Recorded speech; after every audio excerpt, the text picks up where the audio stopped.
One of the most important and overlooked contributions you make as a photographer is that you are documenting and recording history. We are so focused on the here and now that sometimes we forget the stories that our older, long-neglected photos reveal about the past, the histories of our family, the histories of our ancestors, and the history of our even more distant relatives and their pets. Our old photos also tell us about the history of the places we've lived and visited, and the lives of strangers in those places. Recently, I was cleaning out an old shoebox. There were all sorts of things in there. I found a pile of old prints I had made on a trip to Macau, China almost 25 years ago. It was like finding a long-buried treasure. So I scanned and restored these photos, and I'm going to show them to you today, because they capture a city and a place lost to time and progress, a place much different than the Macau today. Even if you're not especially interested in China, I hope you'll stick with me, enjoy these photos, and learn some interesting things about one of the strangest cities on the planet.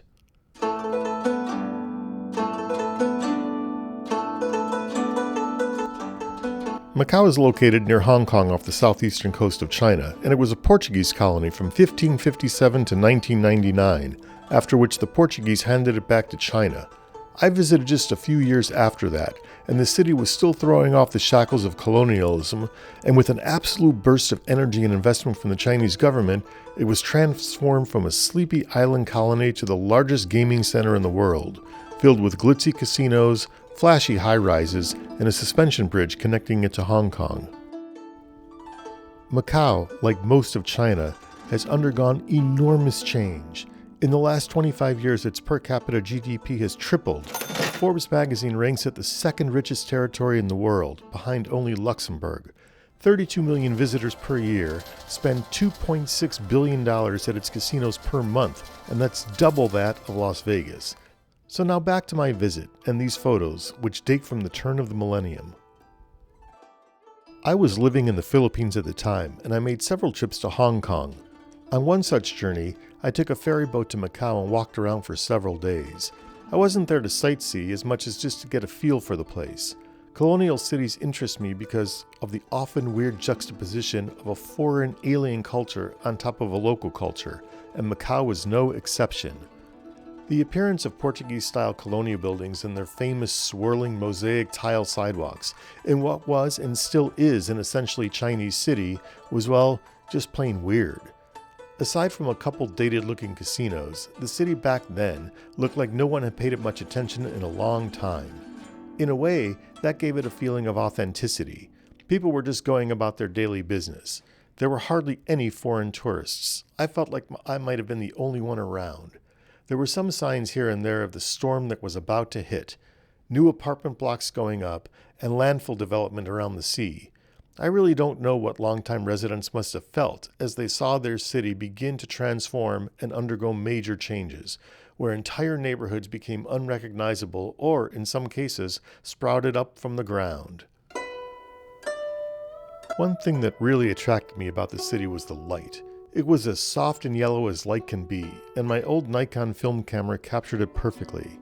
I think I was using Kodak Gold 200 at the time, which was inexpensive and easily purchased in the Philippines.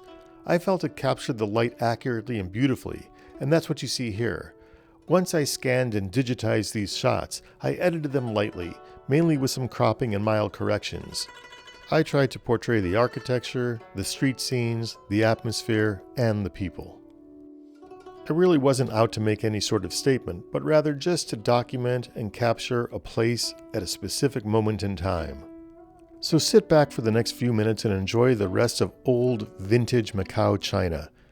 And consider going through your old prints in your attic, basement, or shoebox to see what treasures may be waiting for you.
Well, I hope you enjoyed the video. I'd be very interested to hear any of your comments about these photos or about your own experiences in Macau, either before or after the handover to China. Please hit the like button and consider subscribing to the channel, and I'll see you in the next one.